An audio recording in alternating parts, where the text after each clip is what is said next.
The distress among stars. The perpetual hum of Outpost Epsilon's monitoring systems had become background noise to Lieutenant Ilara Chen after 3 years stationed at this remote corner of human space. Most days passed in predictable patterns: system checks, data analysis, and the occasional friendly transmission from a passing trade vessel.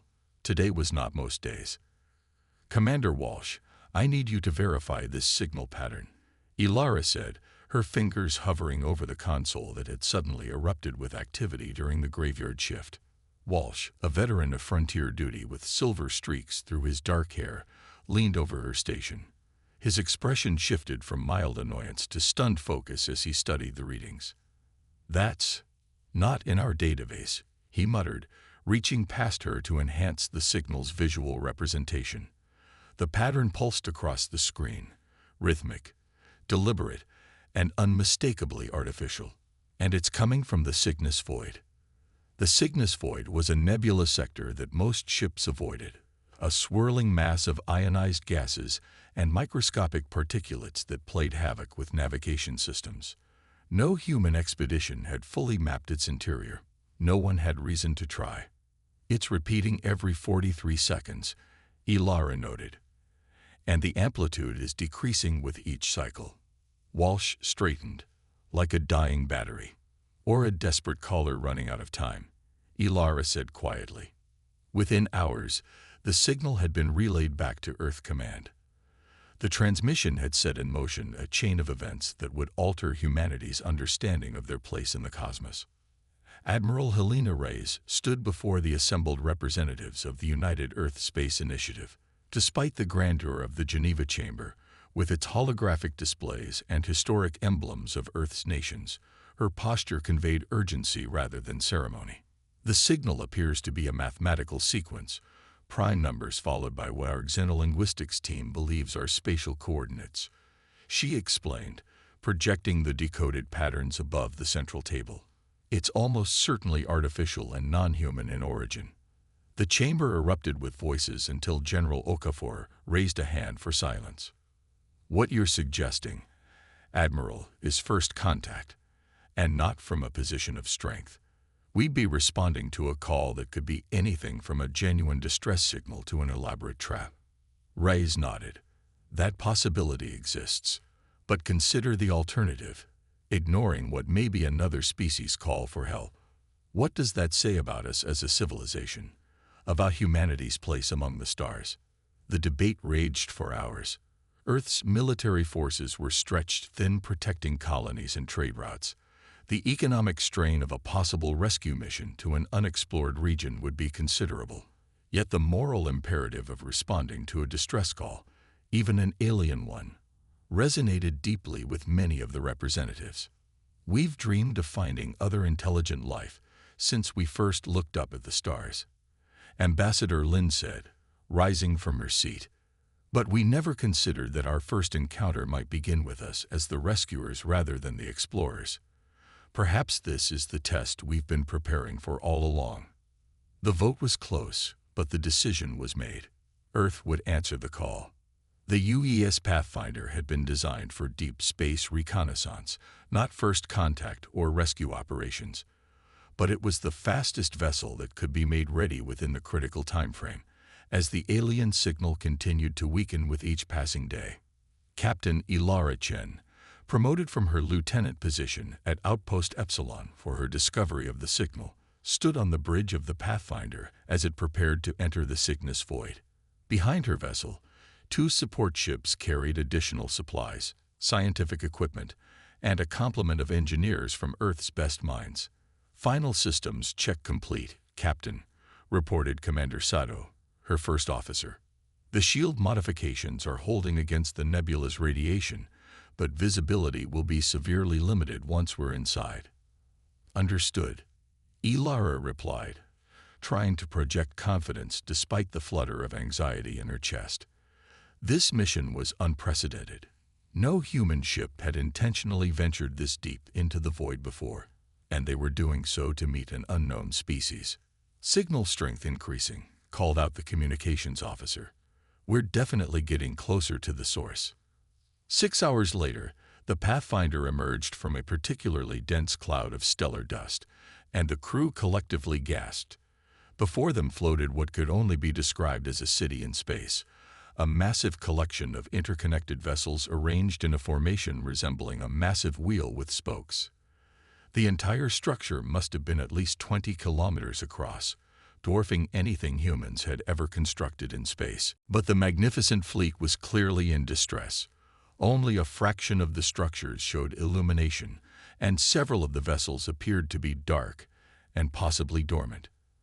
As the Pathfinder approached, they detected movement, smaller craft emerging from the central hub of the alien fleet. "They've seen us," Sato said unnecessarily.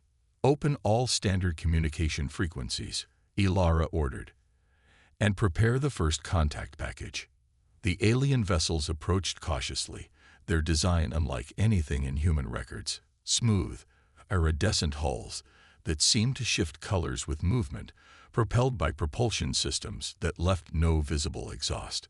"Captain," the science officer called out, "our sensors indicate their ships are operating on minimal power. They appear to be conserving energy at an extreme level." Before Ilara could respond, the main view screen activated without command. The face that appeared was humanoid but distinctly alien, hairless with silver-blue skin that had a subtle pattern like circuitry beneath its surface. Large, compound eyes with no visible pupils dominated the upper portion of the face, while a small mouth with no visible lips moved in unfamiliar patterns. A series of musical tones emerged from the ship's speakers, followed by silence as the aliens seemed to wait. Dr. Faruqi, the xenolinguistics specialist, worked frantically at his console. "It's communicating through harmonics. I'm running it through our translation matrix now." After several tense minutes, the computer generated an approximation. "You have answered our call. We are the Valderan. Our collective is failing.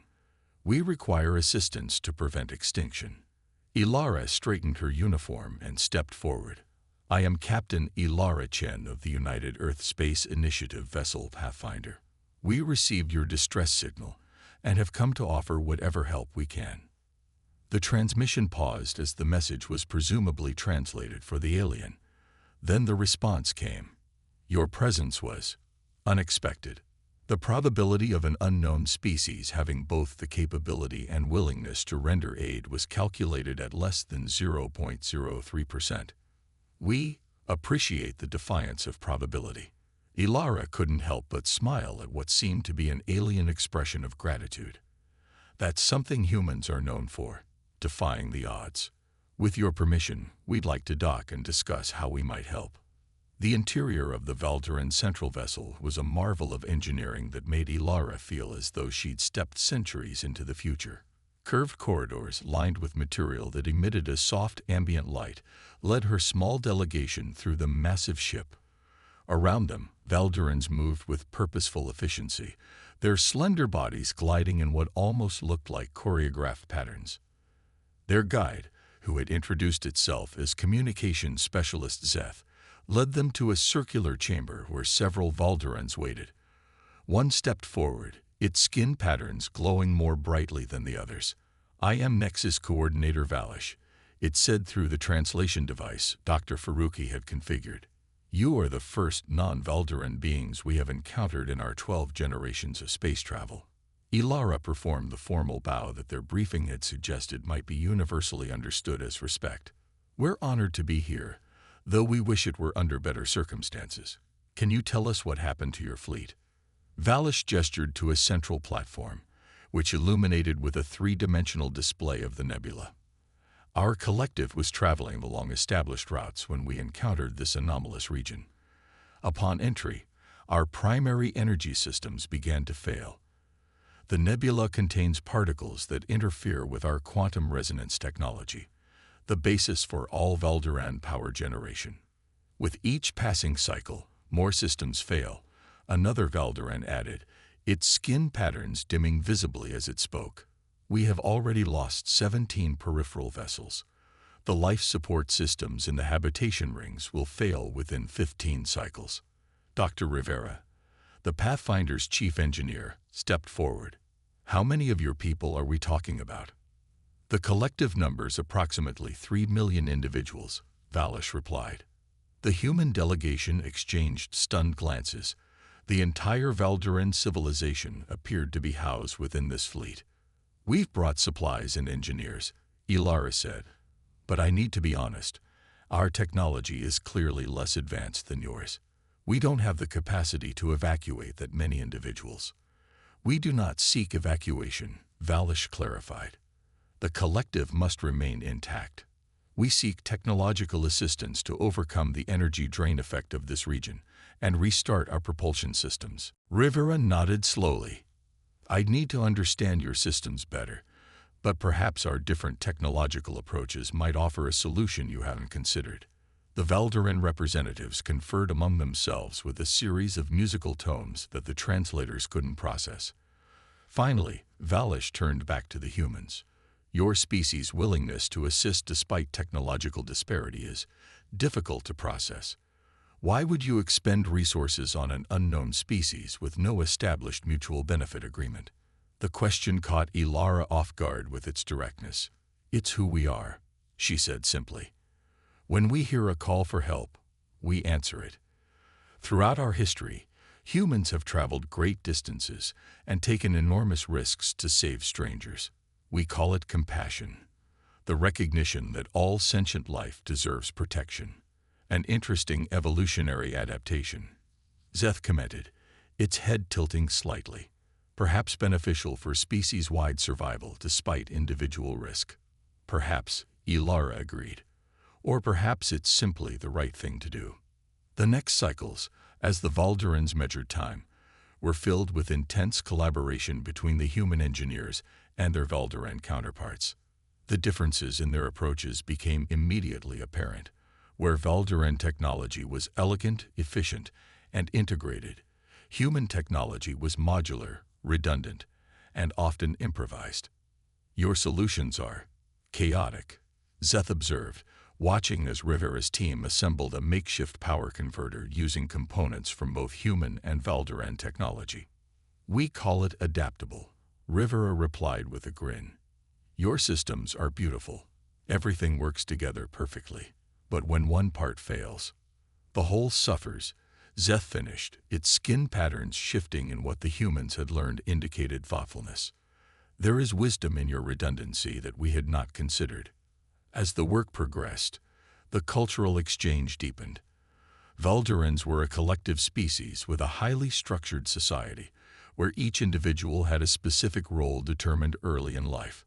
The concept of human individualism fascinated them, particularly the idea that a single person could change careers or hold contradictory opinions within themselves. In turn, the humans were amazed by the Valdurans' incredible memory capacity. Each individual could recall with perfect clarity the experiences of their direct ancestors going back several generations through a process they called memory transference. But despite the growing understanding between the species, the technical challenges remained daunting. The nebula's energy-draining effect was intensifying, and more Valduran vessels were going dark each cycle. We're running out of time, Ilara told her team during a private briefing aboard the Pathfinder. The Valdurans have begun shutting down entire sections of their fleet to conserve power for the central habitation rings. The problem is fundamental, Rivera explained, frustration evident in his voice. Their entire technology is based on quantum resonance, the very thing this nebula interferes with. It would be like trying to run solar panels in a permanent eclipse. Dr. Catry, the expedition's physicist, had been unusually quiet during the discussion until now. What if we're looking at this wrong? She said suddenly. What if this isn't a natural phenomenon? All eyes turned to her. The energy drain is too specific, too targeted to their particular technology, she continued. And look at these readings. The effect gets stronger toward the center of the nebula. You think this is artificial? Ilara asked. Some kind of trap. Or a defense system, Chatri suggested. Something ancient, perhaps, designed to protect something at the nebula's core by targeting advanced energy systems. Ilara stared at the nebula maps thoughtfully. If you're right, there might be a central mechanism we could disable. But we'd have to reach it first, Rivera pointed out. And none of the Valderan ships can get close without losing power completely. A slow smile spread across Ilara's face. Then it's a good thing we brought our primitive human ships, isn't it? As the cycle ended, the dimming lights throughout the Valderan fleet served as a constant reminder that time was running out for an entire civilization trapped among the stars, their only hope resting with the unexpected allies who had answered their desperate call. The ingenuity of hope. Nexus Coordinator Valish's skin patterns pulsed with what the humans had learned to recognize as extreme agitation as Captain Chen presented her plan. Impossible, the Valderan leader stated. The inner nebula would drain even your vessels. All who have attempted to reach the core have never returned. Our ships use fusion drives and chemical thrusters, much less sophisticated than your quantum technology, Ilara explained. Dr. Caftry believes whatever is causing the energy drain specifically targets advanced power systems like yours. The simpler the technology, the less affected it seems to be, Caftry added, displaying data from their preliminary scans. Your ships are like fine musical instruments, precisely tuned and incredibly efficient. Ours are more like, well, hammers. Communication specialist Seth moved forward, its patterns shifting to indicate interest. There is logic in this assessment. Our probes were designed with quantum tethers. They would be affected equally. You propose to venture into the most dangerous region of this anomaly based on a theory. Valish asked, compound eyes fixed on Ilara. It's what humans do, she replied simply. We take calculated risks when the stakes are high enough, and saving 3 million lives seems worth the gamble. After further discussion, a compromise was reached. The Pathfinder would lead a mission to the nebula's core, accompanied by a small Valderan vessel operating on minimal power systems. They would take a hybrid team, human engineers and scientists alongside Valderan specialists. I will join this expedition, Zeth announced unexpectedly. When Valish began to object, Zeth's skin flared brightly. My progenitor was navigation specialist. Those memories may prove valuable if this truly is an artificial construct. As preparations were finalized, Rivera approached Ilara in the shuttle bay. Captain, I've been working with their engineers to rig up something interesting, he said, leading her to a workstation where a strange amalgamation of human and Valderan technology sat. We're calling it a pulse shield. It won't last long, but it might give us a short-term defense against whatever's draining their systems. Will it work? Ilara asked, studying the contraption skeptically. Rivera shrugged. Probably not. But that's never stopped us before, has it? The journey toward the nebula's core tested both ships and crews. As they penetrated deeper, the Valderan vessel was forced to shut down system after system to conserve power. Eventually, only life support and minimal communications remained functional. On the Pathfinder's bridge, the nebula's swirling gases created a disorienting visual effect outside the viewports, like moving through a storm of luminescent fog. Navigation relied almost entirely on instruments, which themselves were beginning to show signs of interference. Radiation levels increasing, reported Lieutenant Park from the science station. Still within tolerable limits, but the concentration of charged particles is off the charts. Distance to estimated core, Ilara asked, gripping the arms of her command chair as the ship shuddered through another energy wave. Approximately 20,000 kilometers, Captain, Sato answered. But these readings are strange. There's a pattern to the energy fluctuations now, almost like a heartbeat. Zeth, who had been observing from a position near the navigation console, moved forward with unexpected urgency. Captain Chen, may I access your sensor array? I am remembering something. After receiving Ilara's permission, the Valderan interfaced with the human technology using a translator pad developed by Rivera's team. Its skin patterns accelerated into a blur of activity as ancestral memories surfaced. These patterns, Zeth finally said, looking up. They matched descriptions in our oldest records. from before our exodus from our homeworld. They are consistent with defense systems created by the ancients. The ancients? Katri asked. A species that preceded ours by millennia, Zeth explained. They seeded many worlds but disappeared suddenly. Our progenitors theorized they transcended physical form and left their security systems running, Rivera muttered. Great. Another violent shudder ran through the ship. This time, several systems briefly went offline before emergency backups engage. Captain, we're losing power to now, Park reported urgently. Whatever affected the Valderan ships is starting to impact our technology as well. How long until total system failure? Ilara asked. At this rate, less than 30 minutes. Ilara turned to Zeth. If these are ancient defense systems, do your ancestral memories include any way to bypass them? The memories are fragmentary, Zeth admitted, its skin dimming slightly. But there was a recognition protocol, a specific sequence that identified authorized vessels. Like a password, Rivera suggested. Similar, but transmitted through quantum harmonics. Technology your species does not possess, Zeth replied. Ilara frowned, her mind racing through options as the ship groaned around them. Then her eyes fell on the communications station. Maybe we don't need their technology, she said slowly. Lieutenant Diaz, how precisely can you modulate our standard communications array? The communications officer looked startled but quickly checked his console. With some modifications, extremely precisely, Captain. What do you have in mind? If Zeth can provide the harmonic sequence, could we broadcast it on multiple overlapping frequencies to simulate quantum harmonic transmission? Rivera's expression shifted from confusion to understanding. It wouldn't be perfect, but it might be close enough to fool an automated system that's been running for thousands of years. Like singing the right notes even if we're using the wrong instrument, Chatri added, excitement building in her voice. Zeth considered this, patterns shifting rapidly. The concept has merit, but the sequence is complex. I will need to access deeper ancestral memories to retrieve it completely. Do whatever you need to do, Ilara said. The rest of us will prepare the transmission system. As the Pathfinder continued its approach toward the nebulous core, the crew worked frantically to modify their communications array.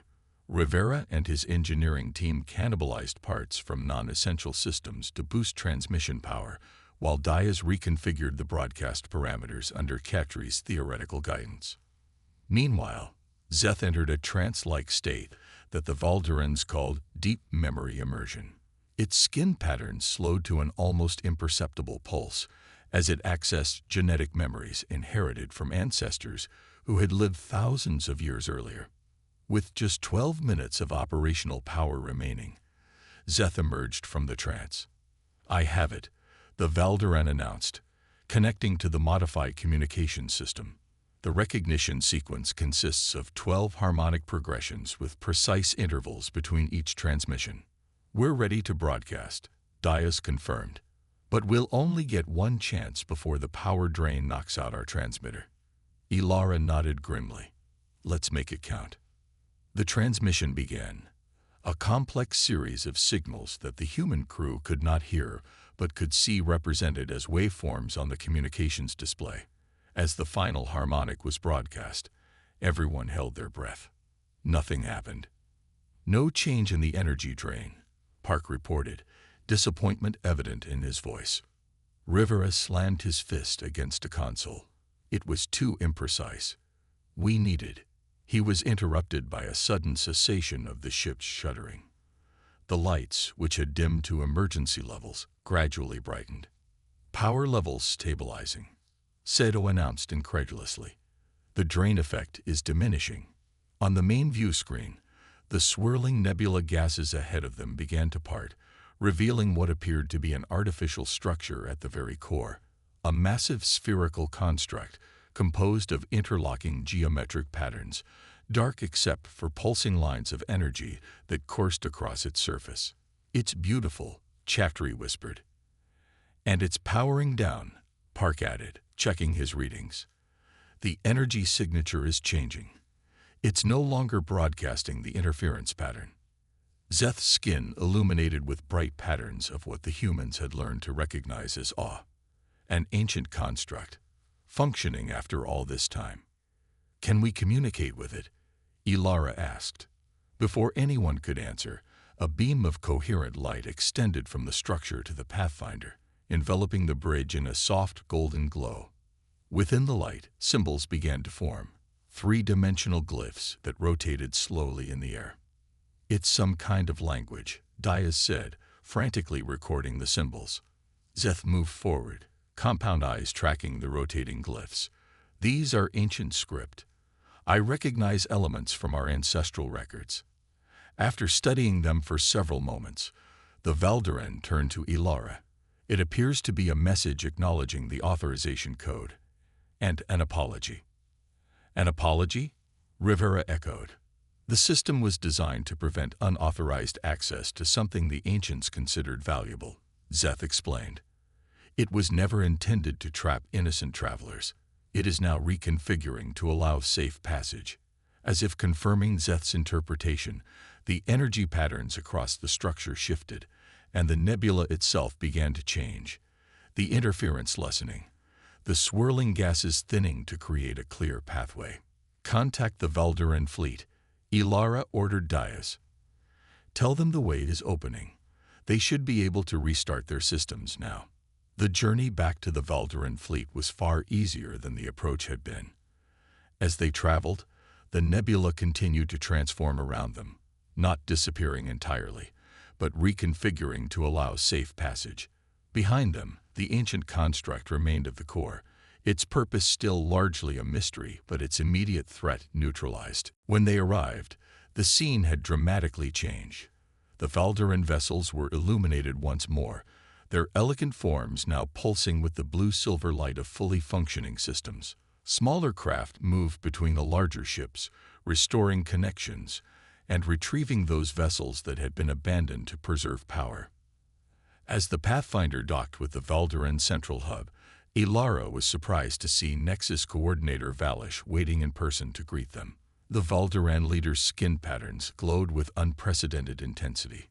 "Captain Chen," Valish said, making the formal human bow that Ilara had demonstrated during their first meeting. "You have preserved the collective. We had calculated the probability of success at less than 15%. "We humans have a saying," Ilara replied with a smile. "Never tell us the odds." In the days that followed, as the Valderan fleet prepared to depart the nebula through the new safe passage, cooperative efforts between the two species intensified. The Valderans, impressed by human adaptability and unconventional problem-solving, offered technological insights that would advance Earth's science by decades. In return, the humans shared their approaches to redundancy and their cultural philosophy of individualism within collective effort. On the final day before departure, Ilara stood with Zeth in an observation dome, watching as engineers from both species installed a new communication array that would maintain contact between their civilizations across vast distances. "Your species approached this crisis differently than we would have," Zeth observed. "Where we sought perfect solutions, you embraced imperfection and found strength in it. And your precision and knowledge made our improvisation possible," Ilara countered.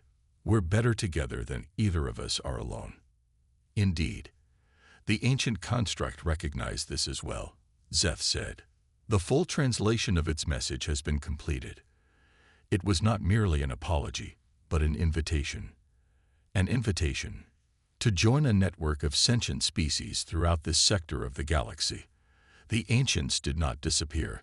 They evolved and established connections between compatible civilizations. The defense system was designed to ensure only those species capable of cooperation could access this network. So we passed some kind of test?" Ilara asked. "Not merely passed," Zeth replied. Its patterns forming what Ilara had learned was the Valderan expression of profound satisfaction. "Excelled. Neither of our species could have succeeded alone.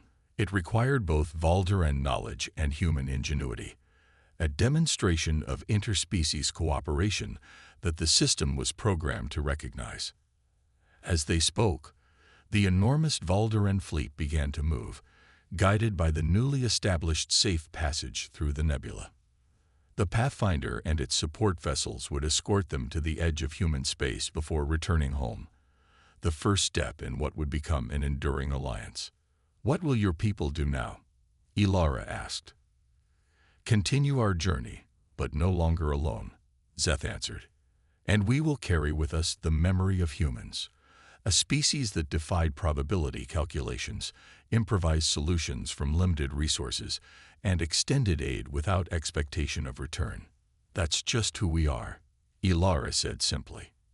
"Perhaps," Zeth replied, its patterns forming what Ilara now recognized as the Valderan equivalent of a smile. "But it is who more species should aspire to be." 6 months later, Admiral Helena Reyes stood once more before the United Earth Space Initiative Assembly in Geneva. This time, however, she was not alone. Beside her stood Nexus Coordinator Valish, along with Captain Ilara Chen and Communication Specialist Zeth. "The Valderan Collective formally proposes an alliance with humanity," Valish announced to the assembled representatives. "Our civilizations are different in many ways, but we have discovered that these differences are not obstacles but opportunities. The ancient network that we have now accessed together suggests there are other species waiting to be found," Zeth added. "Some perhaps in need of assistance, others with knowledge to share." Admiral Reyes stepped forward. "The proposal before this body today is the establishment of a joint exploration initiative, human adaptability paired with Valderan precision, seeking out new civilizations among the stars." As the assembly erupted in excited discussion, Ilara leaned toward Zeth. "Do you think they'll approve it?"